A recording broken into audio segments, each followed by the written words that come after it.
Falamos na semana passada sobre uma movimentação de bitcoins que foram minerados no primeiro mês da rede.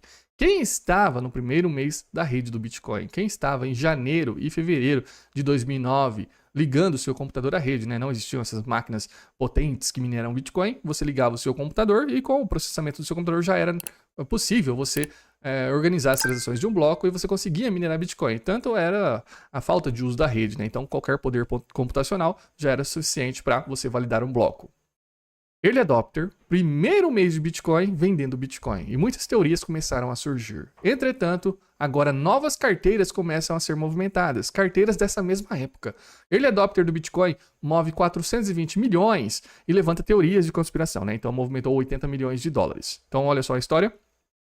Um investidor anônimo, ninguém sabe quem é, e muitos apontam que é o próprio Satoshi, e tem outras conspirações em relação a isso.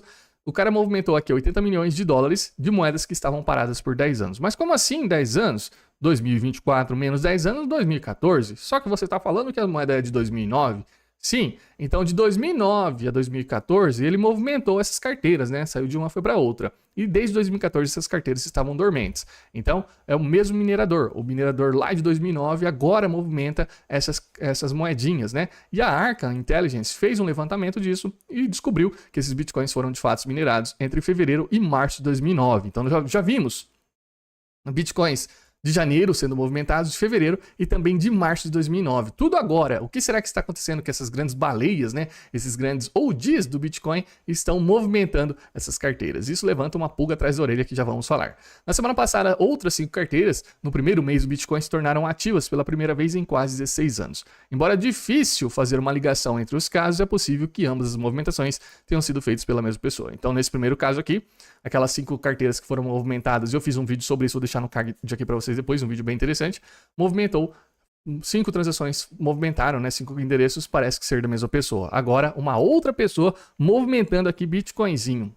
Early Adopter. Estranhíssimo o que está acontecendo. Bom, então, ele possui 1.200 Bitcoins, então veja, naquela época você minerava um bloco e você recebia 50 Bitcoins por bloco. Gente, era muita coisa, muito Bitcoin. E não valia nada. Em 2009 não valia nada, 2010. Somente em 2011, que o Bitcoin começou a ter valor monetário assim, chegando em 1 para 1 com o dólar, né? Então em 2011, um Bitcoin valia $1. Lá em 2011, esses 1.200 Bitcoins valiam $1.200.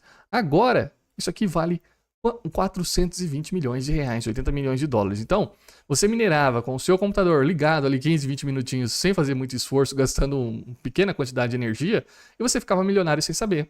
Muitas pessoas perderam suas chaves privadas da época e algumas estão movimentando. O que será que aconteceu para essa pessoa movimentar esses bitcoins agora? Mas ele não mandou esses 400 milhões para uma corretora para vender. Ele simplesmente passou por outras carteiras, né? Começou a fazer outras transações.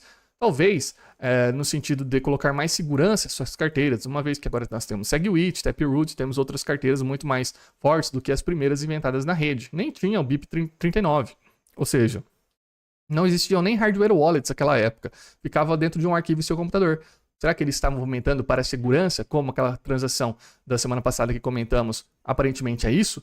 Entretanto, desses 1.200 bitcoins, ele chegou a mandar 10 bitcoinzinhos para uma corretora. Então ele mandou para a corretora. Agora, quem sabe quem é essa pessoa? É a corretora.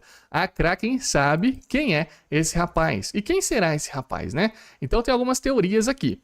Por que essas carteiras que iniciaram a rede do Bitcoin estão se movimentando agora? Bom, respondendo algumas questões, pessoas estão especulando, né, teorias da conspiração, dizendo: é assim que pareceria se um computador quântico quebrasse o ECDSA, ou seja, o algoritmo que garante a segurança do Bitcoin. E se alguém conseguiu quebrar essas carteiras e está fazendo movimentações pequenas com alguns bitcoinzinhos para tirar lá da carteira original da pessoa, vender e ganhar um lucrinho, sem que levante essa preocupação para a rede. Olha só, conseguimos quebrar o SHA-256, conseguimos quebrar o algoritmo de criptografia do Bitcoin. Se você conseguisse fazer isso, você ia falar para todo mundo: olha, eu consegui, eu destruí. O Bitcoin perderia valor no mesmo instante. Entretanto, se você conseguisse quebrar uma carteira e aos poucos fosse movimentando uma a uma, e essas primeiras carteiras têm um sistema diferente das carteiras atuais, né? Elas têm muito menos segurança do que as carteiras atuais, o que você faria? Bom, então aqui já existe esse tipo de preocupação, que alguém tenha quebrado de fato o algoritmo do SHA-256, e na minha opinião, isso para mim, não passa de uma grande especulação, porque se você conseguisse fazer isso, onde você atacaria? Você atacaria os grandes órgãos do governo, né? Você atacaria a segurança americana, você saberia o que todos os bancos fazem, porque tudo tem a criptografia que é utilizada no Bitcoin, não é específica para o Bitcoin. E se você de alguma maneira conseguisse fazer isso, por que atacar um ativo que tem apenas $1 trilhão se você pode revelar os segredos de todos do mundo, se você pode chegar nos segredos de estado dos países, né? Teria muito mais valor se você se mantesse quieto, simplesmente vendendo esse tipo de informação. Então não acho que dessa maneira isso aconteceu. Outra coisa, outro dizendo aqui, é o Satoshi Nakamoto, afirmando que o criador do Bitcoin sabia onde isso ia dar. Então olha, sabia que o Bitcoin ia chegar até aqui, agora a gente começa a vender, já era essa rede, é hora de eu me desovar esses Bitcoinzinhos, né? Tem 1 milhão de Bitcoin. Por quê? Quem estava na rede no primeiro mês? Ninguém, praticamente ninguém. E se a gente entra na mempool do Bitcoin, nós vamos observar que, colocando o bloco 0 aqui, bloco 0, beleza, bloco 0. Vamos lá para o início da rede do Bitcoin. Olha só, não tinha transação e era somente Satoshi minerando, né? 000, não tinha ninguém transacionando. Então era ele sozinho minerando Bitcoin por muitos e muitos dias. Não tinha nenhum tipo de transação. Ele ligou a rede e a rede funcionava, mas ninguém estava lá. Então quem estava lá para movimentar essas carteiras, se não Satoshi? Ou seus amigos, ou as primeiras pessoas que entenderam o valor dessa rede, né? Os grandes early adopters. Bom, nós não sabemos, mas fica aí a questão. Será que de fato foi Satoshi Nakamoto que movimentou? Agora, outro investidor cita, poxa, esse minerador aí, o cara é antigão, mas simplesmente está vendendo uma parte da fortuna porque precisa vender um pouquinho de Bitcoin.